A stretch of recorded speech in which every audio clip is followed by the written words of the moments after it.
General, good morning. Thank you for joining us. What do you make of yet another attack? As we mentioned, 600 attack drones. You got, I think, 8 ballistic missiles, 32 cruise missiles, some of it launched even in the western part of Ukraine. Your reaction?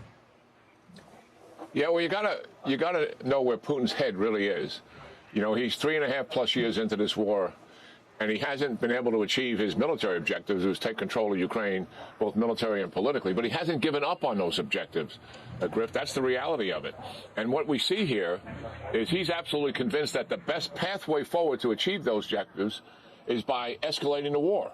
And that's what we're seeing, an air campaign with the escalation you just noted, which has been going on now for a number of weeks. He's also expanding that in a limited way, but also in a historic way into eastern Ukraine, into Eastern Europe, NATO countries with that. And that is historic, not seen, since World War II, the reality of what we're dealing with here.